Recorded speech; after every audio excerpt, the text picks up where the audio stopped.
né, nesses últimos tempos. Para mim é um prazer estar no ESIP. Eu fui convidado para falar no ESIP com 2 P's, estou falando com um P só, né? Então acho que tem uma modificação interessante, né? Hoje de manhã eu montei um roteirinho assim de temas, de coisas que eu acho que são interessantes levantar para ter uma discussão, né? Não ser um monólogo. Não tenho ideia exata se vai ficar curto. Se ficar curto, a gente debate, depois eu retomo. Se ficar longo, a gente dá uma pausa, né? Mas antes, então, até de trazer esse tema título, né, que eu propus, a Gabriela me pediu para fazer uma breve apresentação, né, do Daniel Kuperman também, que é um dos convidados da jornada. E pensei, então, em contar brevemente, talvez, a minha história com a produção dele, né? E como, então, como chegamos até aqui, né? O Daniel, eu conheci o livro dele, eu não sei se ainda enquanto estagiário de psicologia ou início de formação, o Presença Sensível, que foi um livro com que eu me identifiquei muito no momento que eu estava, né? Ele tem um trecho do livro, alguns capítulos, ele tem uma parte do livro, é a trilogia ferenziana, né, onde o Daniel vai trabalhando a obra do Ferenc e de uma forma, ao mesmo tempo, complexa e, ao mesmo tempo, com uma linguagem simples. Não sei porque agora eu estou com outra cabeça, né? Mas naquele momento me fez muito sentido e ajudou a me encaminhar para um estudo de Ferenczi, que me ajudou a encaminhar para vários outros estudos, como Bolas e Ogden, que eu gosto muito, né? Então, esse foi o meu primeiro contato com a obra do Daniel. Acho que trocamos algumas mensagens em algum momento, em algum determinado período. Em 2019, eu publiquei uma compilação do Ferenczi, que agora foi puxada para dentro dessa série Traduções do Original, que é Sonhos, Melodias e Sintomas, que é um compilado de 33 textos mais curtos do Ferenczi, né? Então, e aí o Daniel conheceu esse livro, conheceu algumas outras produções. Em 2020, propriamente dito, né, no meio da pandemia, eu estava falando com o Abrão Slavutsky, que é um amigo daqui de Porto Alegre, que participou de um livro que eu tinha publicado, Interlocuções na Fronteira entre Psicanálise e Arte, que é um livro que eu organizei com alguns colegas, e tem muitos psicanalistas e artistas nesse livro, o Abrão é um dos participantes. E na época, lá na pandemia, a gente estava conversando sobre publicar um livro de humor que ele organizou junto com o Daniel. Seria trágico se não fosse cômico, né? Uma reedição desse livro esgotado, que tem o Renato Mezan, João Birman, Maria Rita, que é um pessoal muito legal nesse livro, um livro muito bacana, né? Muito profundo, com ótimas contribuições. E daí, né, daí conversando com o Daniel mais diretamente, ele me ofereceu, né, falou do desejo dele de publicar os livros que estavam esgotados ou saindo de catálogo, como Presença Sensível e Ousar Rir, né, que é da tese dele, é um livro muito bom também. E então fomos estreitando amizades, né, participei de alguma coletânea que ele fez depois, né, ele participou disso aqui, a gente começou a construir uma amizade, na verdade, até, né, com muitas trocas, assim, frequentes, né. E então agora, né, culminando nessa publicação, então, que nem o Daniel brincou que eu sou o editor dele, eu acho que eu acabei virando mesmo, porque eu acho que a maioria dos livros dele agora estão com artes e ecos, né? Então, Transferências Cruzadas, uma história das instituições psicanalíticas, que é um livro que está na 4ª edição, e eu acho que é um livro que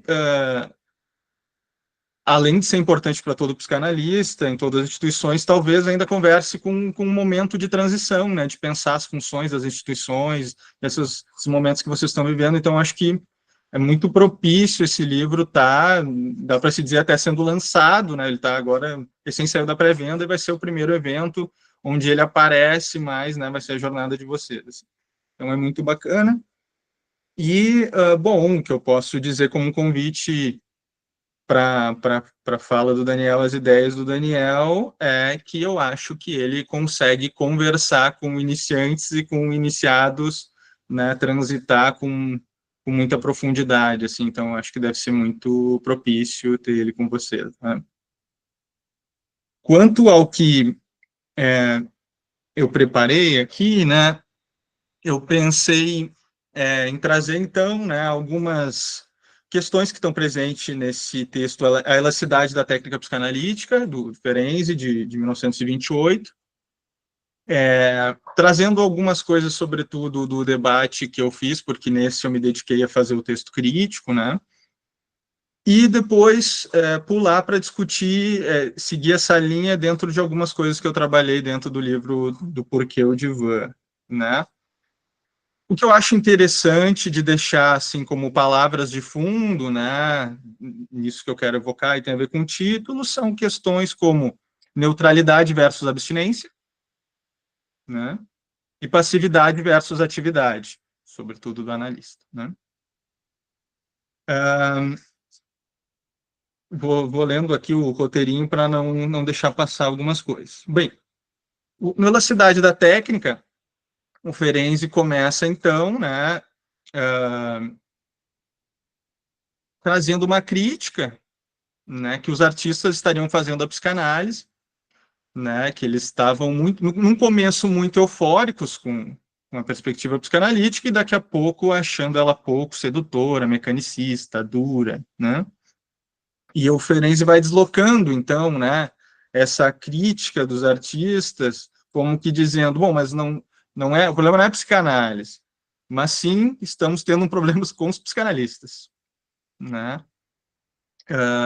Então, o Ferenczi vai deslocando para os psicanalistas duros, que confundem neutralidade com frieza, né, com dureza, ou com uma técnica asséptica, né, com uma suposta ideia falsa até, né, de que não se misturar, né, como se isso fosse da ordem do possível, né. Então, ele vai trazendo isso e vai colocando, então, em xeque, quer dizer, a relação profunda com que se tem com a psicanálise ou com a obra freudiana, sobretudo nessa época, quer dizer, não é meramente repetir ou meramente estudar a teoria, né, sem, sobretudo, realizar uma análise pessoal profunda, né? Então, tudo o que ele diz nesse texto, ele diz a partir de uma base de é necessário uma análise pessoal profunda. Isso é imprescindível, disso eu não largo mão, né? Tanto que era um trabalho de bastidores que ele fazia, né, de como melhorar as análises dos analistas, né? E, bom, então, os grandes conceitos, talvez, debatidos, ou que eu acho que saltam os olhos, né, é a questão da empatia e do tato nesse texto, né? A empatia é a Einfühlung, que nas obras completas até então da Martins Fontes estava como sentir com, né? Então fiz um trabalho de diferenciação do que seria empatia para esse sentir com, que vou falar logo mais, e a noção de tato, né? A minha defesa no texto crítico é que a noção de tato ela é ainda mais importante que a noção de empatia dentro da obra do Ferenczi. Tá? Ele menciona nesse texto a empatia umas 4 ou 5 vezes e tato 11 vezes. Eu vou ler alguns trechos aqui para mostrar só como ele varia na definição de tato, mas ainda assim ela é rica para a psicanálise contemporânea. Tá? Na página 14 aqui do livro, né, ele diz: cheguei à convicção de que é primordialmente uma questão de tato psicológico saber quando e como comunicar algo ao analisando. Quando podemos declarar que o material fornecido é suficiente para tirar conclusões? De que forma a comunicação deve ser apresentada em cada caso? Como podemos reagir a uma reação inesperada ou intrigante do paciente? Quando é hora de silenciar e aguardar outras associações? Quando o silêncio é uma tortura desnecessária para o paciente, etc. Como podem ver, com a palavra tato, só consegui traduzir algo indefinido de forma simples e agradável. Ou seja, ele está ainda, quer dizer, estou tentando definir algo, nomear algo que é difícil, né? E aí, em seguida, ele diz: o que é, afinal, o tato? A resposta a essa pergunta não é difícil. Tato é a capacidade de ser empático. Bom, aqui ele dá mais uma simplificada, eu acho, né? E lá adiante, né, em outra passagem do texto, na página 22, a gente vai vendo que tudo que ele está falando quase o tempo inteiro é tentar definir o que seria esse tato, né? Então, em outro momento aqui ele fala: aos poucos vamos nos esclarecendo a respeito da complexidade do trabalho psíquico do analista. Temos que permitir que as associações livres do paciente atuem sobre nós e, ao mesmo tempo, deixarmos nossas próprias fantasias brincarem com esse material associativo. Enquanto isso ocorre, devemos comparar as novas conexões que surgem com os resultados anteriores da análise, sem ignorar por um momento sequer a consideração e a crítica das próprias tendências. Poderíamos falar literalmente de uma oscilação constante entre empatia, autoobservação e processo de julgamento. Ou seja, agora a empatia e tato já não são bem a mesma coisa. O tato já está contemplando autoobservação e processo de julgamento aqui nessa passagem, né? Então, vou definir um pouco, né, o que seria a empatia, né?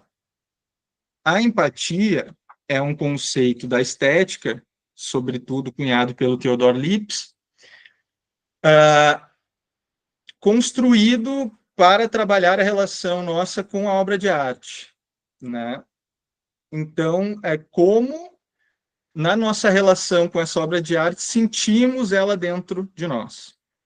Então, a empatia não é nem sentir com, é sentir dentro aquilo que é do outro, no caso, a obra de arte, né? O Freud, então, né, ele tem algumas passagens, até em biografias, assim, que ele fala até da inveja que ele tem do Lipps, que o Lipps tinha escrito coisas que ele queria ter escrito, de como esse teórico era maravilhoso, as coisas que ele fazia e tal, né? E ele, então, adota esse termo da ínfulum, né, da estética, na psicanálise e começa a utilizar até em alguns textos clínicos, né? E que foram suprimidos, em grande parte, pelo James Strachey, que não gostava do termo e substituía por simpatia. O que no português dá um problema, né? Quer dizer, a simpatia pela origem grega até conversa assim com a empatia, não tem essa diferenciação ao modo que nós temos hoje, mas a gente vê na filosofia, em várias outras vertentes teóricas, a empatia sendo adotada, né? Então, estava na hora de trazer isso, né, para essa tradução, sobretudo vindo de Freud. Então, eles já discutiam isso. Então, a grande questão, Ferenc e Freud, é que Freud estava preocupado com esse tato ser definido como algo místico, né? E o Ferenc, então, faz todo esse processo de tentar dizer o que é o tato, que envolve, então, sobretudo, uma metapsicologia dos processos internos do analista, que eu acho, ou deveria ser, né, a base técnica de todos nós hoje em dia. Temos que levar em conta, né, a metapsicologia dos processos psíquicos do analista na sessão. Então, enquanto tato tem algumas definições diferentes no próprio texto, ele é uma espécie de guarda-chuva para pensar tudo que se convenciona hoje sobre essa nomenclatura de clínica contemporânea, que também é uma nomenclatura polêmica, né? Se nós pensarmos, por exemplo, que o Ferenc está falando de 1928, que o Freud tinha casos muito graves, né? Eu acho muito legal um, um conteúdo. O Christopher Bolas tem um livro chamado Histeria, né? Que ele traz, então, ele debate o quanto talvez estejamos transformando um diagnóstico de histeria para pessoas mais normóticas, como a histeria é uma coisa muito leve, muito banal, e ele tenta mostrar que não, a histeria também é uma coisa muito maluca e que, às vezes, talvez estejamos tratando histéricos como borderlines, né? E, então, ele traz essa preocupação e tem uma outra ideia do Boulos que eu acho muito interessante, para levar em conta que vai conversar um pouco com o que eu gostaria de trazer depois também, que é que ele traz uma ideia de trabalharmos, né, com a completude psíquica de um analisando, não sob uma perspectiva estrutural, diagnóstica reducionista, né? Então, ele está preocupado de, eu gosto de chamar assim, né, de um psiquismo preponderantemente não representacional ou psicótico, depende do que a gente está pensando, né? Eu gosto de usar o preponderantemente, também levando em conta que há aspectos de ordem neurótica e formação de compromisso nesse psiquismo, né? E o contrário também, né? Então, estados não representados na mente de um neurótico, né? Então, ele fala em trabalharmos, então, em análise com a ordem materna e a ordem paterna, né? A ordem materna mais ligada ao narcisismo primário e a paterna, então, mais ligada, então, ao que seria o conflito neurótico, digamos assim, né? Usando nomenclaturas clássicas dele, né? O que mais que eu ia dizer disso? Ah, e tem uma frasezinha dele que é bonita nesse sentido, né? Quando ele está falando sobre o divã, que é conversar com o pai, né? Isso, o processo de análise como um conversar com o pai estando no colo da mãe, porque aí ele pega, né, a dimensão de objeto corpóreo que o Winnicott trabalha, né? E ele também trabalha, né? Então, bom, mantendo então essas questões de base, neutralidade, abstinência, passividade, atividade, né? Pular um pouco para algumas coisas que eu trabalho no Porquê o Divã, né? A primeira parte do livro é um percorrido histórico, né? De tentar rastrear como cada grande autor ou muitos autores da psicanálise se relacionam com o divã em sua obra, ou na sua teoria, ou na sua técnica, né? Que é algo bem difícil, né? Porque na maioria dos casos não há nenhum texto sobre isso, é um parágrafo ou outro de algum desses colegas, né? Então eu pensei em não entrar muito nisso, né? Porque acho que não era a perspectiva, né? Mas acho que alguma coisa é importante colocar, né? Porque eu acho que aqui eu quero ressaltar o que a singularidade de um analista, né, faz com que ele articule a sua técnica e o seu uso, por exemplo, do divã, já que o divã é isso que eu estava trabalhando aqui, como ele articula o uso do divã a partir da forma como ele encara o objeto e o objetivo de uma análise também, né? Então, por exemplo, né, quais as menções que Freud faz ao divã, né? São apenas duas, né? Uma delas é não consigo ser encarado fixamente por muitas horas. Ele está se colocando, né? Ou tentando retirar a sua influência, ou seja, ele não vai sustentar um olhar sem fazer uma cara de paisagem ou sem, né, mostrar seus humores afetando a relação, então ele prefere que isso não aconteça. Depois eu vou mencionar brevemente o que o Ogden pega disso, né? E a outra coisa que o Freud diz, que eu acho que é mais interessante, se a gente quiser ler nas entrelinhas, é que ele Porque é isso, ele não menciona o divã na obra, né? E quando ele menciona assim, e o divã é um reminiscente do método hipnótico. Ah, tá, é como se fosse banal, um reminiscente, então desvalorizemos essa frase. Não, mas é, a técnica freudiana, ela foi, sobretudo, baseado no trabalho com as reminiscências, em trazer elas à tona, né? Então, quando ele diz isso, ele tá relacionando o objeto ao objetivo do tratamento dele, né? Então, eu acho que vem aí a singularidade, né?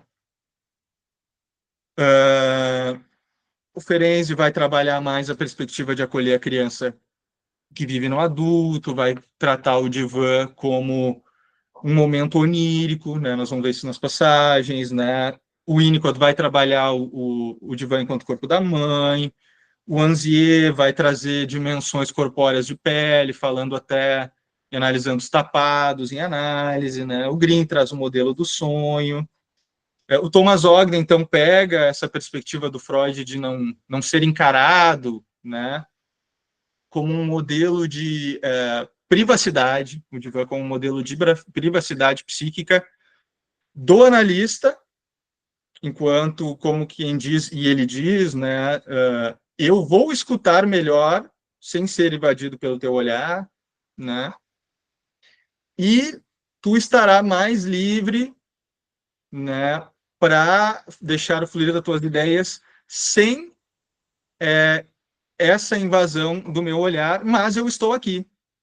Tu vai sentir minha respiração, então nós não vamos ficar numa especulação da concretude, e sim vamos para o mundo psíquico e vivenciar, quem sabe, talvez, né, estados de desconforto, né, para poder trabalhar isso. Então, tanto o Ogden, quanto o Bolas, quanto o Winnicott vão trazer, então, a emergência de estados não representados no divã e como trabalhar com isso, né? Tem mais coisas sobre Roussillon, a Melanie Klein, Bion, Grotstein, né? Uma provocação ao Lacan aqui, é, e um capítulo lá que eu acho que tem uns 150 autores ali onde eu vou pincelando coisas, né? Então são muitas perspectivas de pensar o divã e a relação com o divã e a técnica a partir de como cada um enxerga a psicanálise ou domina, né? Então tem muito uma questão de singularidade, onde também cada um faz a sua técnica de acordo com o que faz sentido, né?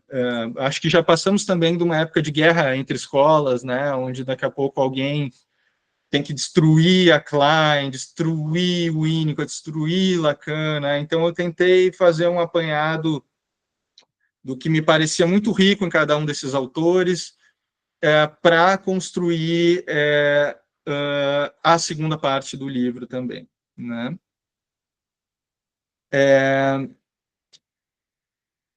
A segunda parte do livro, então,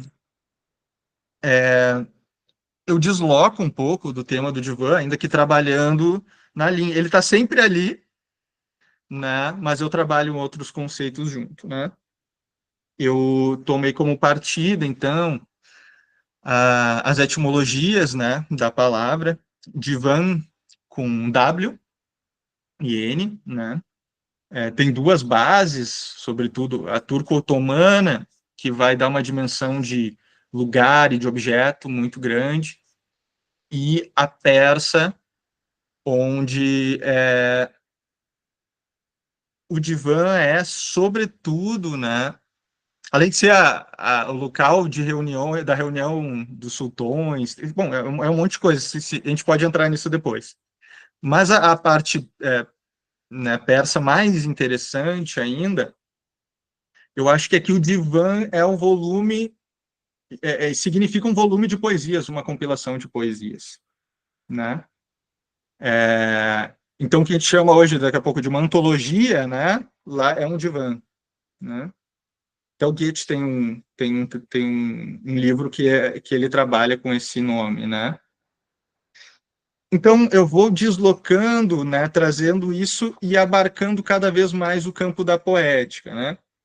Então, eu trabalho a partir de uma metáfora da nuvem, que foi, talvez, por acaso, né, tem uma história, assim, que como foi se formando isso, porque em 2017, eu publiquei um livro de poesia chamado Homenagem à Nuvem, e, ao mesmo tempo, esse livro que eu falei antes, ali, Interlocuções na Fronteira entre Psicanálise e Arte, e, em alguns locais, né, sobretudo, tinha divulgação dos dois livros ao mesmo tempo, né?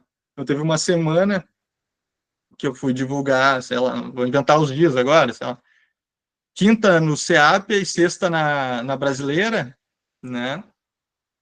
E eu criei alguns parágrafos, alguma brincadeira em torno da questão da nuvem, que era um conceito poético dentro do livro, então, com a questão da arte, a psicanálise, eu alhei ao divã, ali, pensando o divã enquanto nuvem.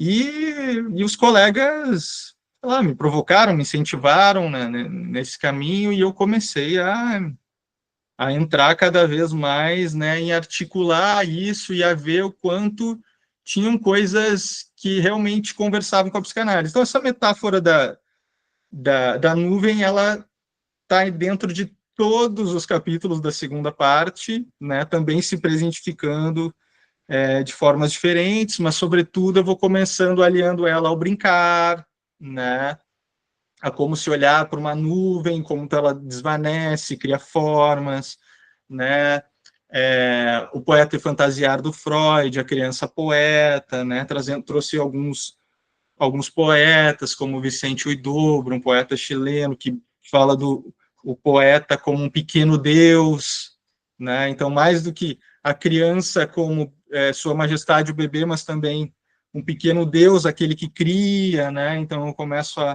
a pensar um modelo psíquico pensando processos criacionais, né? Eu começo a criar alguns conceitos para ajudar a pensar algumas coisas, né?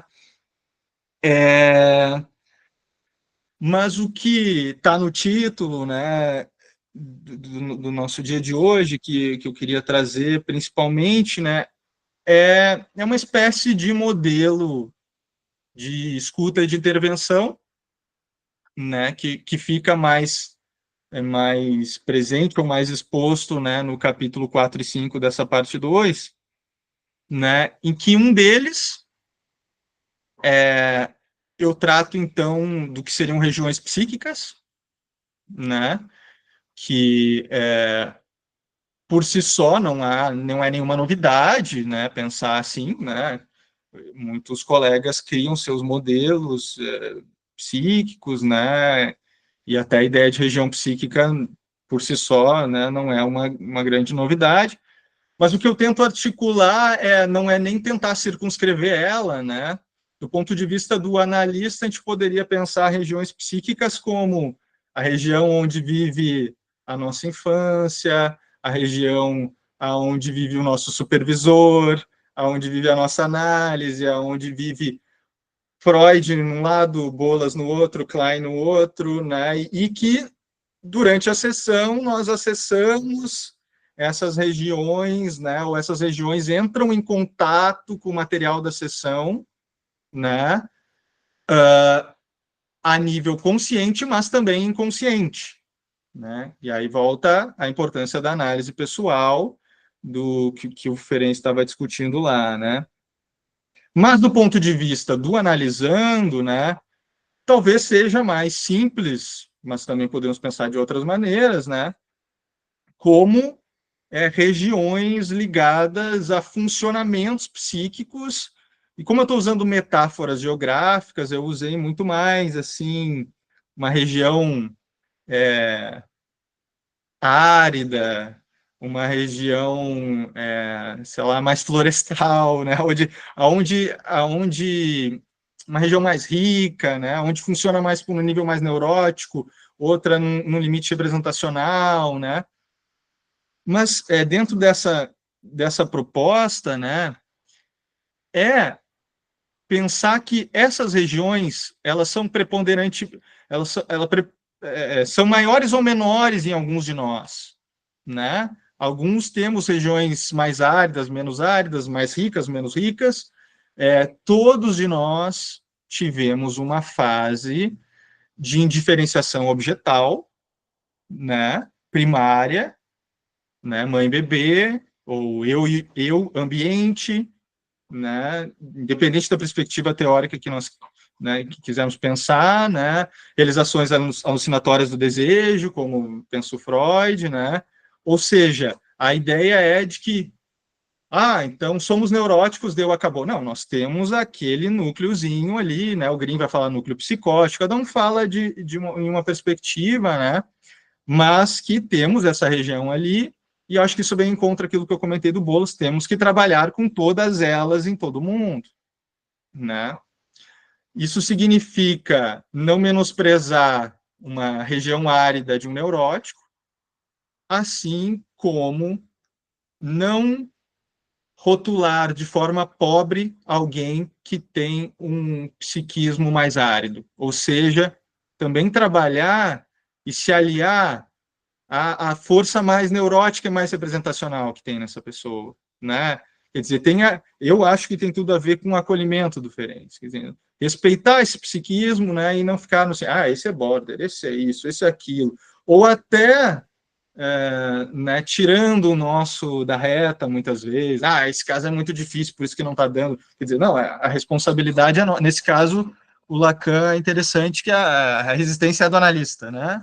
Então, temos, não é sempre só do analista, não é nem sempre só do outro, mas a gente tem que se implicar mais, e é isso que o Ferenczi está também trazendo ali em alguma medida, né? Então, essas regiões psíquicas aí, né, como eu estou trabalhando nessa metáfora da nuvem, e numa metáfora geográfica, é como se por baixo dessas regiões tem os lençóis freáticos, tem água, tem movimentos, né? E na seção, né, quer dizer, onde vem o conteúdo vem não das regiões propriamente ditas, mas do que se presentifica dela na seção, como se essas regiões evaporassem para um estado de nuvem, que é o que vem conversar na seção, né? Então, por exemplo, tem um conceito que eu uso, que eu tirei, eu adaptei de uma tradução do Karl Abram, que eu fiz, né? Que é de roupagem simbólica, né? Quer dizer, essa nuvem, né, esse imã do campo transferencial que faz evaporar essas coisas do analisando, eles sugam o analista para essa nuvem, com a própria nuvem do analista, né, onde daí o analista tem que estar bem analisado, medindo, fazendo essa autoobservação, todas essas coisas que o Ferenc estava falando, para saber intervir, né? E o analista, ele é colocado nele, né? O Freud chama de máscara, né? Verkleidung, né? E o Abra ainda aumenta para a roupagem simbólica, né? Como e pensando a maleabilidade da nuvem, os movimentos, quer dizer que o analista está sempre recebendo uma roupagem simbólica, quer dizer, no enunciado do analisando, daqui a pouco ele está falando com a mãe, daqui a pouco ele está falando com o pai, daqui a pouco ele está encenando um trauma, se queixando do analista, botando a culpa no analista, brigando com o analista, né? Sabe-se lá o que precisa ser encenado.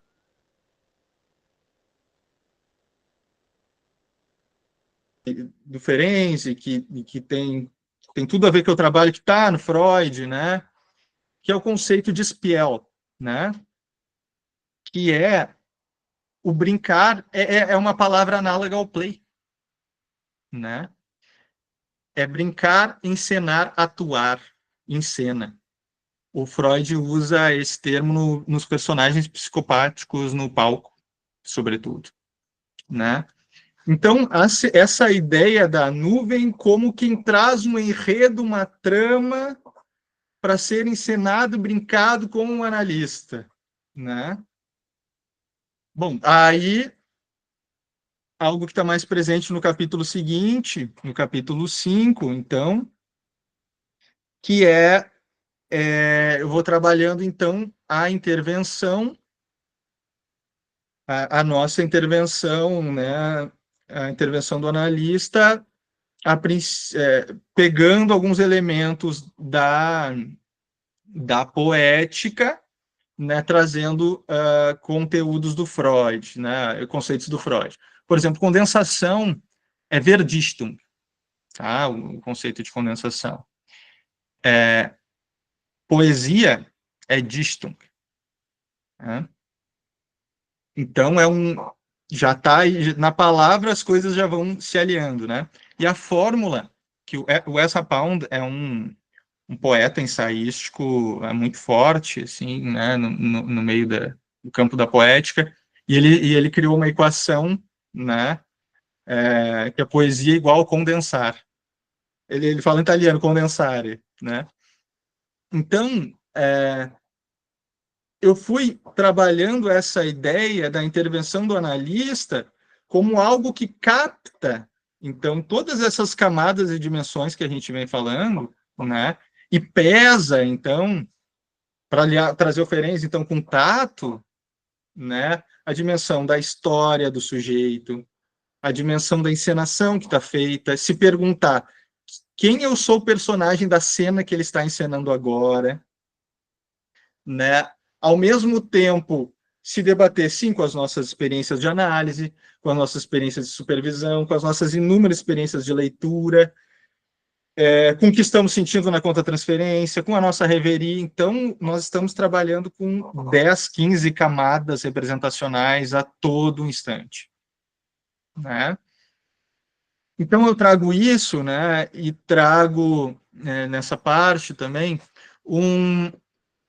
uma problematização, assim, uma brincadeira, talvez, né, com a palavra, né, análise, né, uma palavra da química que significa decomposição, né, que é uma coisa acentuada, né, no nosso trabalho clínico, mas eu quis dizer, bom, mas o oposto, e eu acho que vem com o que eu estava falando sobre a condensação ali, o oposto da decomposição é a síntese, né?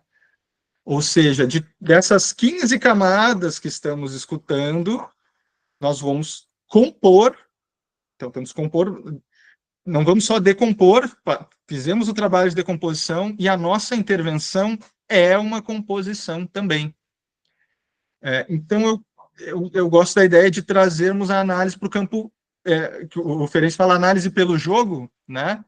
O Roussillon vai falar de conversação psicanalítica como um análogo ao jogo do rabisco do Winnicott, né, na sessão de adultos, né? Ou seja, o que eu quero questionar nessa grande questão, né, não existe neutralidade do analista de jeito nenhum. Porque se nós silenciarmos algo, ou se e esse é um exemplo bem bobo, mas é um exemplo muito didático, assim, imagina, o paciente falou 500 palavras, 300 palavras em 3 minutos. Se nós escolhermos e dissermos só uma palavra, como talvez um lacaniano daqui a pouco pergunta só uma coisa assim, né? Nós escolhemos aquilo. Nós escolhemos aquela palavra e tiramos as outras 299, né? Tiramos várias outras camadas, ou seja, não existe uma intervenção onde o analista esteja fora, né? Ele está se relacionando o tempo inteiro, né? E eu acho que isso é importante porque, às vezes, há um recuo, né? Como se talvez falar menos fosse mais analítico, né? Ou falar mais, né, fosse um excesso. E eu acho que não é uma mentira, talvez, né, também, mas é mais complexo que isso. É muito mais complexo que isso, né? Então, o convite, né, que eu acho que é do tato, que o Ferenczi passa desde o processo interno, é a questão da forma, a forma da intervenção, e por isso eu alio a poética, né? Quer dizer, o nosso trabalho acaba sendo poético, nós recebemos 500 camadas, e nós vamos pincelar em poucas palavras, poucas frases, uma intervenção que, como diz, eu acho que diz de um jeito muito bonito, a Daniele Quinodós, ela diz que nós temos que fazer intervenções com palavras que tocam o analisando, né? Então, eu acho que o nosso trabalho é o tempo inteiro estar pesando tudo isso para, uma vez ou outra, né? Porque é difícil, nós conseguimos tocar esse analisando, né? E dentro dessa perspectiva toda da nuvem que eu falei, bom, a gente toca nessa encenação transferencial, a gente toca no trabalho do setting para que da nuvem respingue lá naquelas regiões psíquicas e alguma coisa mude, né? Porque eu acho que isso também mexe com a nossa ambição e até arrogância, né? De que nós não trabalhamos com o inconsciente, né? Quem faz umas afirmações nesse sentido é o Fred Bush e o Bolonini, assim, né? A gente trabalha com o que aparece, né? E a gente tenta tatear com o que aparece alguma coisa que a gente supõe ou sente estar lá no fundo estruturado, né? Então, isso também tira um pouco o nosso poder, que eu acho que é uma coisa que o Ferenc coloca, né? E agora, do ponto de vista técnico, bom, a gente faz uso, então, de todas as ferramentas possíveis que a gente tiver, né?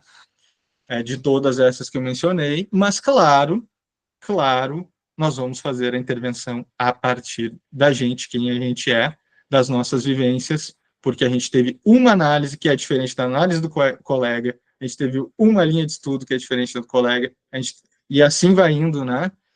E tudo que a gente sente na nossa vida, então, acaba que a gente é a gente mesmo, em alguma medida, mesmo sendo muito cuidadoso. Então, o cuidado é da abstinência,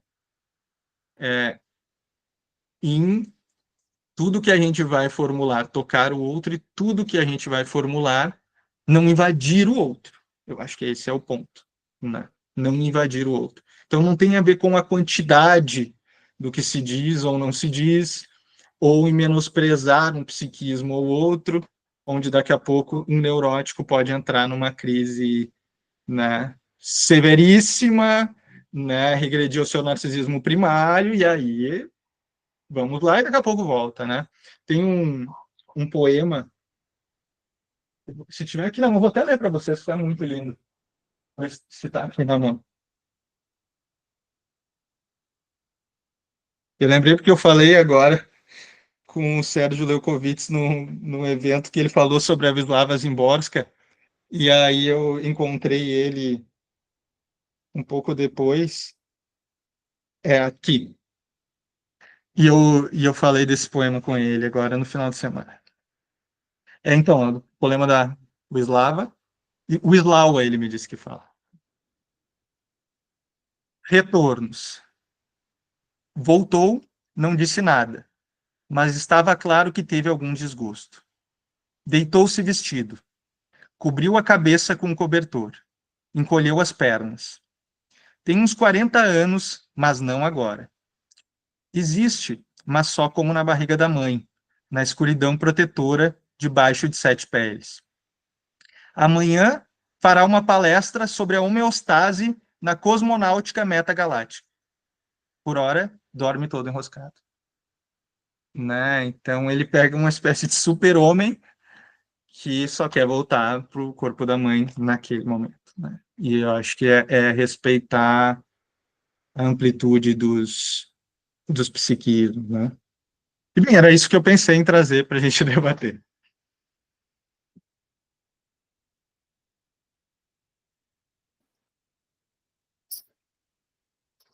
Boa noite, fica aberto então. Quem quiser perguntar, a gente está absorvidos, né? Acho que processando aí.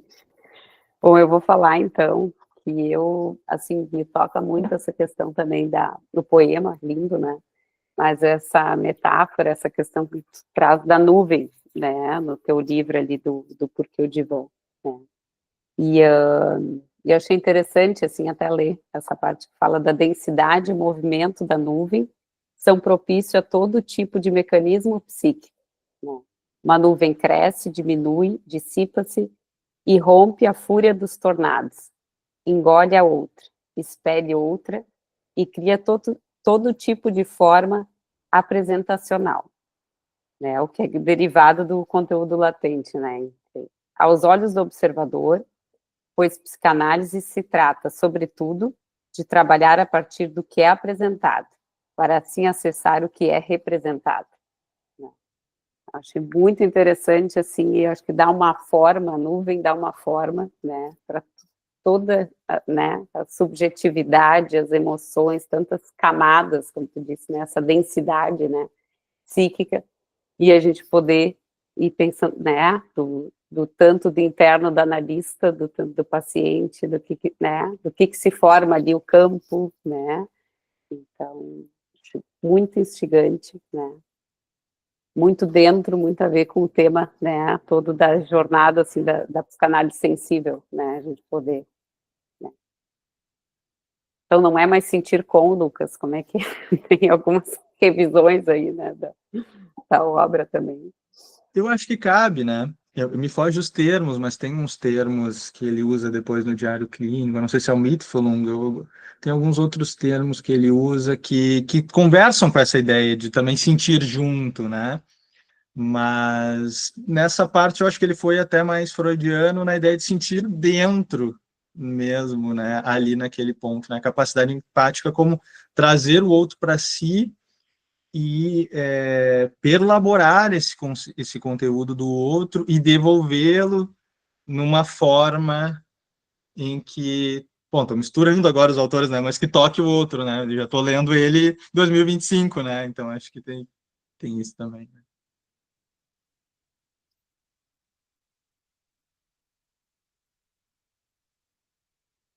Lari?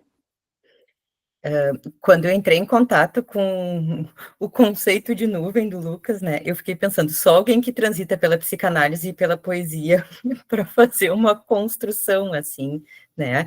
Eu achei muito bonito, assim, muito tocante, e eu comecei a estudar o Ferenczi em 2020, né, quando deu aquele boom ali da pandemia, que todo mundo foi atrás da elasticidade da técnica e tal, e desde então eu tenho cada vez me encantado mais, né, e como a gente percebe esse fio, assim, condutor dessa psicanálise sensível, dessa escuta sensível, que começa ali com o Ferenczi e vai podendo ter, né, esse percorrido ali, que a gente vê em Balint, vê em Winnicott, o Ogden, e o Lucas, né, a gente vai indo, assim, né, e vai podendo entrar nessa melodia, assim, né, dessa psicanálise, assim, onde a implicação do analista é fundamental, do quanto faz a diferença, né, ser um analista ou outro analista, né, que antes, se a gente pega ali pela psicanálise mais freudiana, parecia que não fazia muita diferença, assim,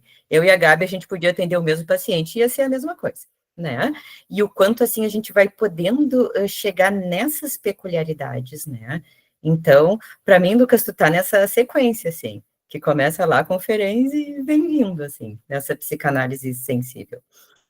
Ah, que honra, né? Mas é legal isso que tu fala, né? O Luiz Cláudio trabalha, né? Toda essa questão das matrizes e vai localizando, né? Olha só onde a gente está indo, né? Eu acho que isso fala de duas coisas, né? Bom, uma é a psicanálise, quer dizer, a psicanálise em 2025, para quem quer se aprofundar, né, nela de verdade, vai ver que ela é muito mais complexa, né? E eu acho que essa ideia das regiões psíquicas que eu coloquei ali, né? Eu brinquei com o Green, que ele fala sobre toda uma metáfora geográfica, quer dizer, porque no mundo nós também passamos por várias coisas, nós achamos que a Terra é quadrada, né? Então, quando eu falo das regiões psíquicas, também é assim, olha, tem coisas inabitadas, né? Quer dizer, a psicanálise, sobretudo, daria para citar mais, mas assim, eu fico muito encantado com o trabalho do Bolas e do Ogden, assim, né? Quer dizer, eu acho que eles estão cada vez mais trazendo coisas inabitadas para a gente pensar, né? Então, eu acho que o Ferenczi, assim, é, é aquela coisa, quando a gente conhece uma coisa, não consegue mais viver sem, né? Ou seja, fui apresentado a isso, não fazer de conta que não viu, né? Então, quanto mais a gente vai estudando, vai lendo, vai trazendo alguns autores, conceitos que a gente vai vendo. Quer dizer, então a gente não levar em conta, eu acho que é uma resistência nossa, né? Quer dizer, vamos fazer uma psicanálise mais fácil, né? Essa daí tem que pensar 30 camadas do psiquismo, da intervenção, não. Isso aí não, isso aí é viagem, isso aí é muita loucura, vamos voltar para trás, e eu acho que é uma resistência nossa não levar em conta, então, toda essa dimensão que esses autores vêm trazendo nessa matriz há muito tempo também, né? E que eu me alio nessa disseminação e divulgação, né? Desse trabalho de que, bom, é muito difícil, sim, mas é apaixonante também, né? A gente também quer cada vez mais, né?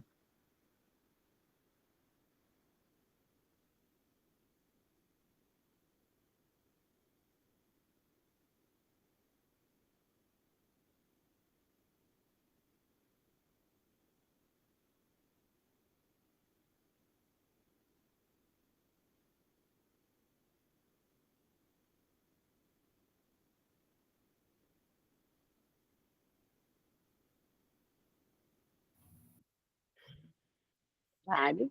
Eu vou aproveitando Diria aqui, repetida, mas enquanto o pessoal pode. vai aquecendo.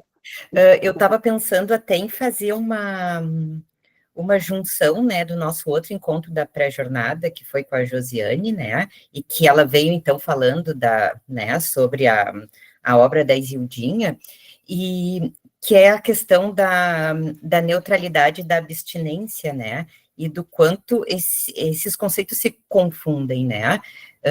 Eu me lembro uma vez que eu estava ouvindo alguma fala do Daniel Kuperman, e ele trouxe a questão que essa neutralidade, né, ela também fica muitas vezes a serviço da gente não lidar com coisas difíceis de lidar, como os preconceitos, os tabus, e não trabalhar a própria questão racial quando aparece no tratamento, indo por essa via, né, da neutralidade, né, então eu acho importante, pensando que são os nossos dois convidados, né, tanto o Daniel quanto a Isildinha, e esse uso que se faz, né, porque, claro, a abstinência, ela é fundamental, né, mas a neutralidade ficou também servindo a essa resistência do analista, né.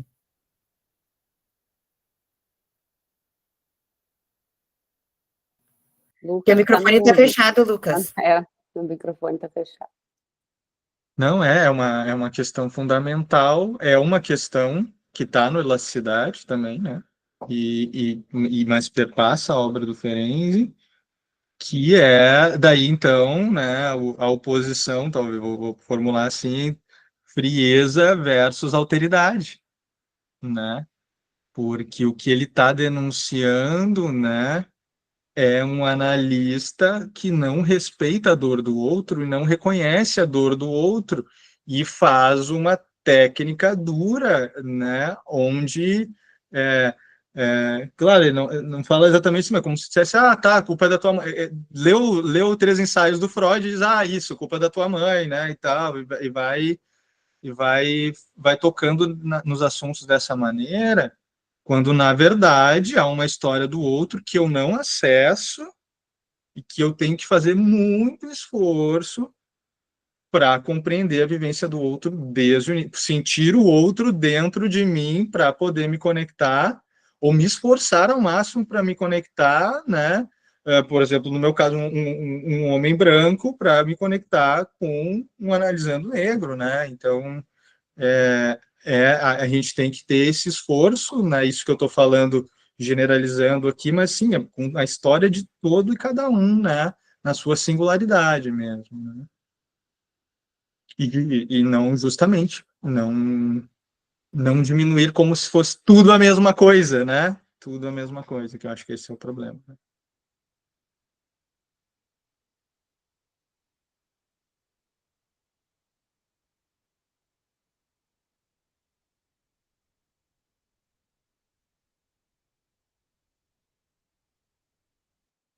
Mas, gente, provoco vocês aí, eu não sou o cara do monólogo, né? Daqui a pouco pensar alguma coisa, né? A gente pode abrir mais alguma coisa.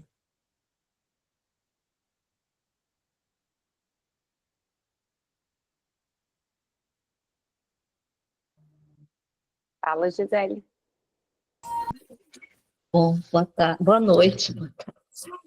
Boa noite. Primeiro, obrigada, né, pela oportunidade. Eu sou uma estudante de psicologia e venho também procurando mais sobre psicanálise, né? Tenho muito interesse, mas é tão amplo, tanta coisa. Mas a minha pergunta ela pode ser até um pouco ingênua, assim, olhando dos dois lados, né? Eu estou fazendo também um processo de análise, assim, há algum tempo e estudando para ver se eu consigo situar um pouco melhor. E tem uma questão que vem me inquietando e ela já me inquietou alguns anos atrás na minha vida, né? Em processo de psicoterapia e que é a escuta, né, em momentos onde você atravessa situações, muitas vezes com demandas urgentes, né, concretas, violências, por exemplo, às vezes a violência psicológica, emocional, né, e você, às vezes, está num momento, assim, de precisar de direções, de talvez não tão simbólicas, né, mas concretas, né, e você espera um retorno, respostas, e isso não vem, e isso aumenta a tua angústia, porque você revive no setting aquele drama, e E por mais empático que o analista, o psicólogo, ele seja, talvez ele mesmo não consiga te munir de, né? Não, isso que está acontecendo é de fato uma violência, tem coisas que precisam ser resolvidas. E isso me atravessou há alguns anos e agora de outras formas, né? Não da mesma. Está me inquietando. Eu pensando como é que eu vou ser psicóloga, que tipo de resposta eu vou dar, porque se eu tiver que ficar calada, eu não vou conseguir. Eu prefiro, né? E eu não sei o que.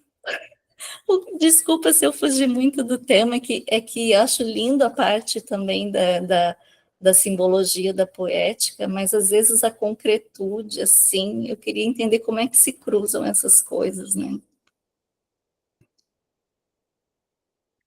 Olha, bem interessante. Eu acho que, claro, tu falou de um jeito que eu tentei pescar as coisas de um jeito e acho que nem convém, né, tu trazer detalhes, né? Então é difícil, né, com a perspectiva abstrata, né? Mas pegando o que tu falou no final, né, eu acho que tem muito a ver com o que o Ferenczi está falando sobre trauma, tá?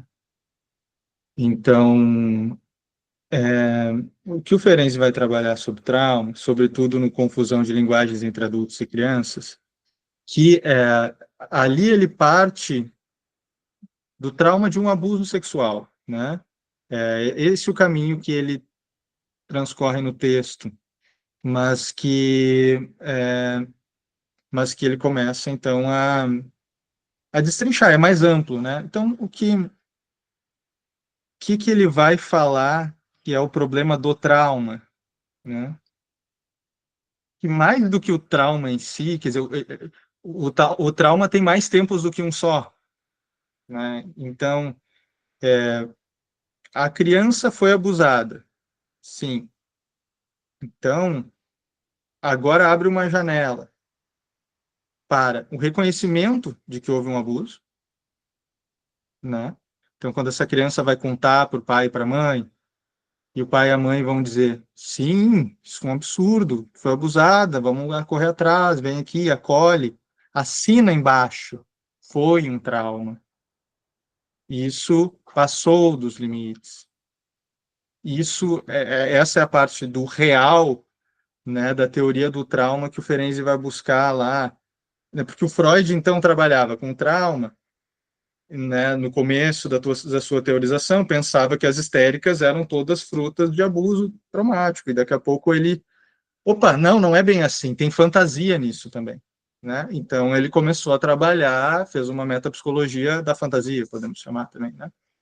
Agora, Ferenczi, e por isso foi polêmica a introdução dele, né, desse assunto, é que, não, peraí, sim, muitas vezes tem uma fantasia, a gente trabalha no campo da fantasia, mas há o campo do trauma, sim. Há casos em que há o trauma. Então, voltando ali, então tem o pai e a mãe que vão acolher, então tem um trauma acolhido, né?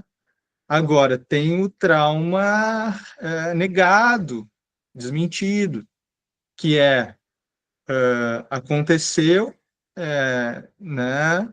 E aí tu diz, eu fui abusado, né? Não, nada a ver, tu está inventando, não é bem assim, ou o silenciamento, né? E ele diz que é aqui, nessa parte, em que o trauma se solidifica no psiquismo, criando uma cisão no psiquismo, onde não há conversas e aonde aí o sofrimento só piora, né?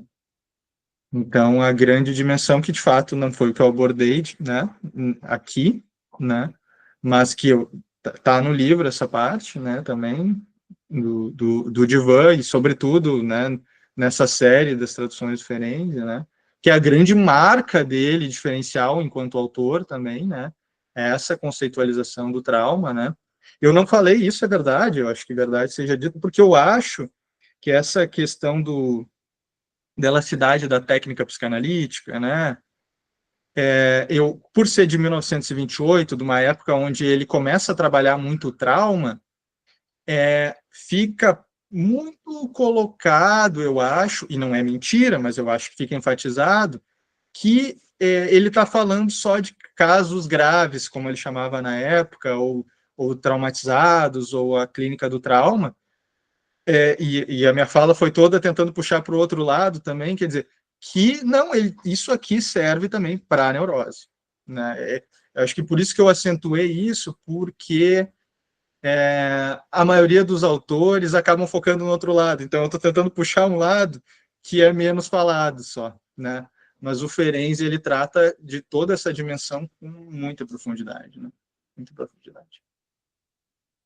E o Daniel, porventura, por ser um trabalhador, porque, de fato, eu me sinto mais um historiador, talvez, da psicanálise, um conversador, porque eu fico, né, eu editei muitas traduções de vários autores, não só do Ferenczi. Então, eu não me sinto como um comentador de Ferenczi, um trabalhador da obra de Ferenczi, tal qual o Daniel, onde a obra dele toda é construída, né, em conversa com Ferenczi. Eu converso com algumas coisas, né? Esse texto eu acho magnífico. Bom, estou traduzindo vários dele agora, mas nesse sentido de que o colega, né, na jornada vai entrar nesse assunto muito mais fortemente do que eu, muito provavelmente, né? Cris, Shazam. Boa noite a todos. Eu achei interessante, assim, essas questões que as gurias já comentaram, assim, a metáfora da nuvem, né? Enquanto material, a produção do material que segue também a questão da associação livre e da atenção flutuante do analista, ambos produzindo, né, formas e, enfim, espessuras e dimensões diversas ao longo de uma sessão. Mas algo que eu queria comentar é que eu acho que quando tu traz a questão da neutralidade, né? A gente sabe que foi lá Ferenczi, né, que falou que como essa pretensão da neutralidade é da ordem do impossível, ainda que eu acho que a gente trabalhe sob a regra da abstinência, né? Não é uma conversa entre dois iguais. E, embora os dois saiam transformados, tem uma assimetria nessa relação, né? Mas eu acho que vai muito de encontro ao que se tem pensado, né? Assim, a mudança também de paradigma por exemplo, nas questões da sexualidade, né? O quanto se questiona hoje o binarismo da sexualidade e se pensa muito mais numa psicossexualidade complexa, né? Ou seja, muitas camadas, muitos núcleos, né? Muitas questões que são de um mesmo indivíduo. Então, eu acho que talvez que tu está chamando de uma postura de não simplificar, né? E não deixar algo mais raso, muito embora tenha ainda quem acredite que a Terra é plana e fica só na superfície, mas a gente não pode nem se dar o luxo de crer nessas fantasias, né? A gente sabe que tem profundidade, que existem muitas camadas e que a diversidade, né, habita todos. Então, acho que isso era só um comentário. Não, eu acho bem importante isso que tu está acentuando, né, Cristina? Porque eu acho que justamente, né, afirmar que não existe neutralidade, que é abstinência, e que tem muitas camadas, só aumenta a nossa responsabilidade, né?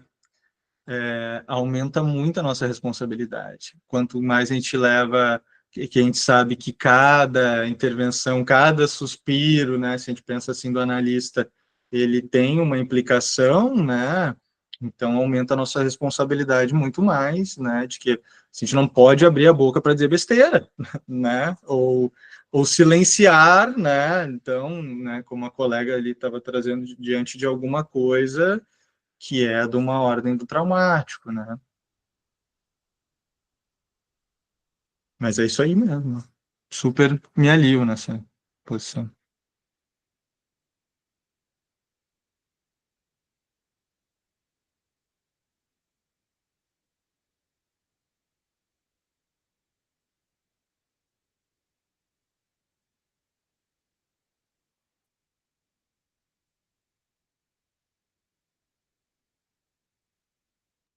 Vamos Mas aproveitar que tem enquanto, né? mais uns minutinhos, né, Lucas?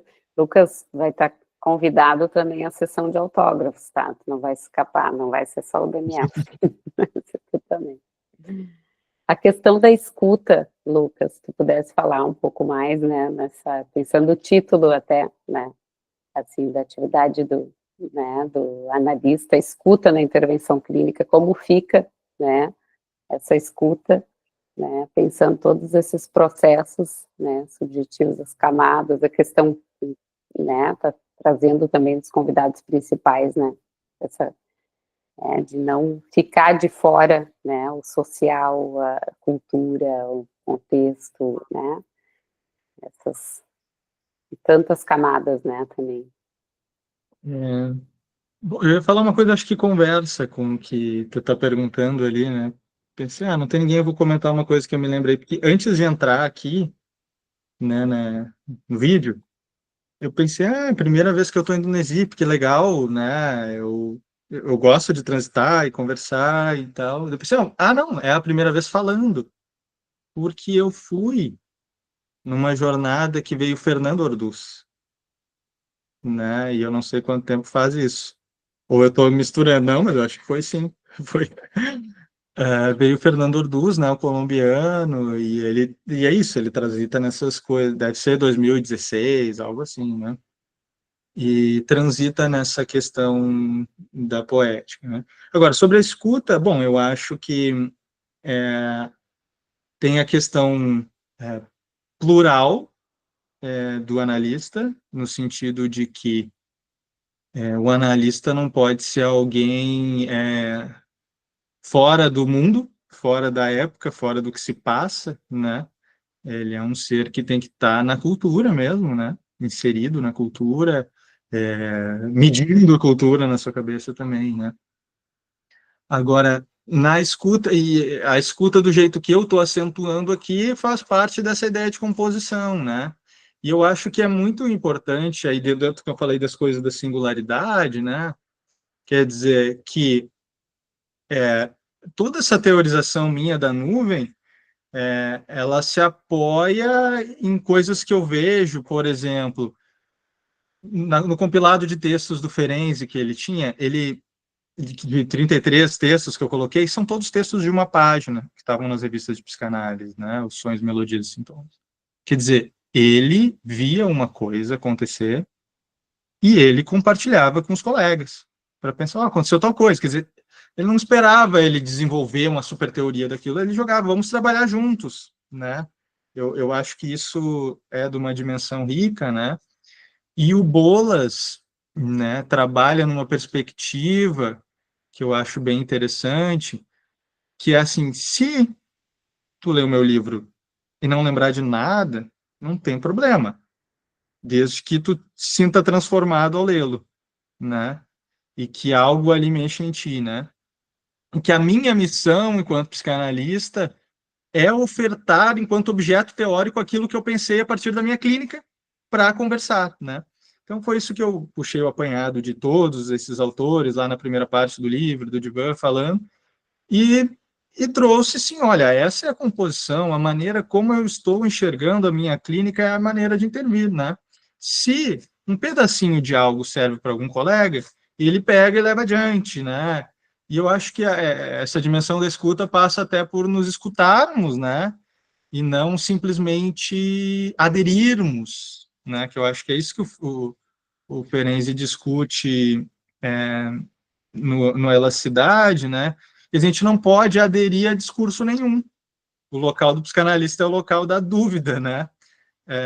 Então, sim, a gente está em todas as temáticas borbulhando ali, né? Assim, se perguntando e implicando sempre com alteridade, sempre na posição empática, né? Eu penso, né?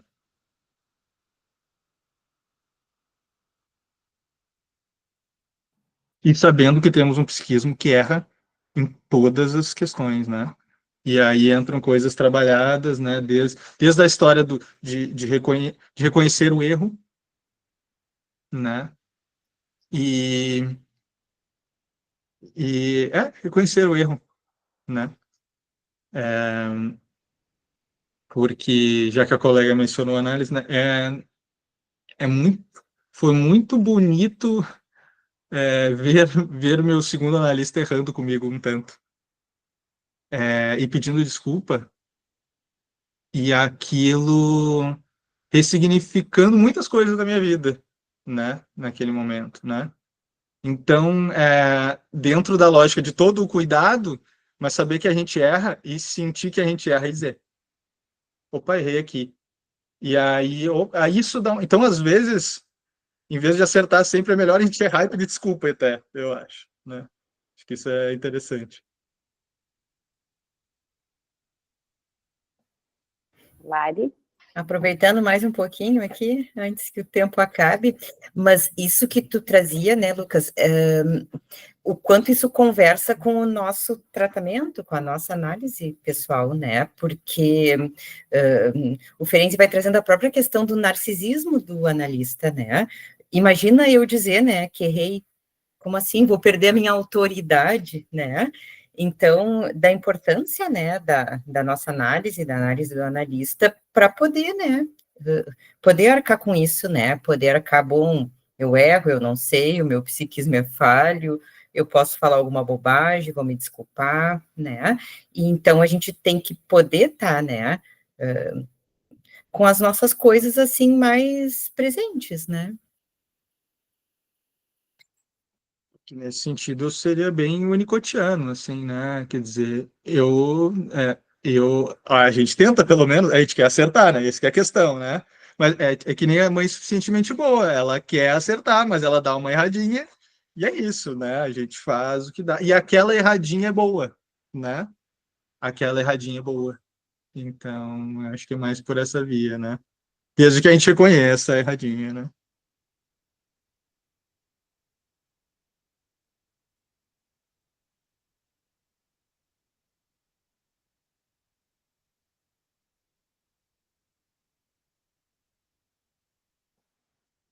Mais alguma pergunta, alguma colocação? Querem aproveitar? Ainda tem uns minutinhos. Terminando.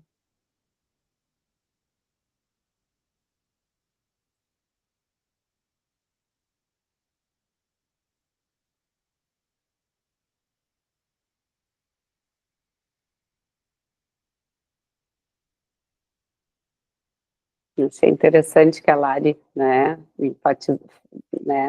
falou do tratamento pessoal e que o Lucas, que era algo que o Ferenczi, né, tanto enfatizava, assim, a importância, né, do tratamento pessoal, da análise, né, e de não ser só a autoanálise, né, do Freud, enfim, de ter, né, esse tratamento, assim. E o Lucas colocando também muitas vezes, né, e nós pensando todas essas mudanças da psicanálise, né, o quanto é importante, né, vai muito ao encontro do tratamento pessoal, né, poder se nomear analista, né, em todo de um processo, uma vivência pessoal.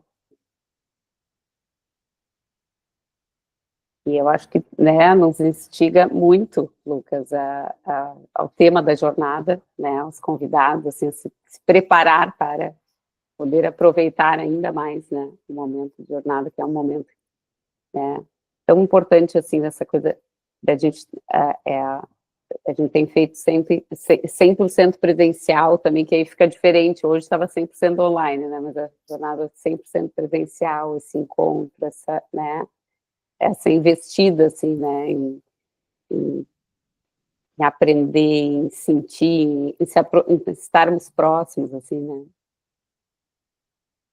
Quanto isso é importante, assim, para dar vitalidade, né, realmente, movimento, vitalidade à clínica, né.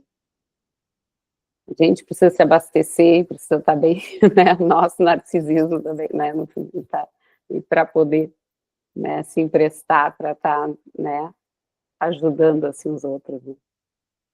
Então, acho muito, né, muito a ver com o tema, assim, né, da jornada. E te aguardamos lá, né, Lucas? Tá com os livros, né, já está combinado com o Daniel assistir autógrafos, né, no sábado.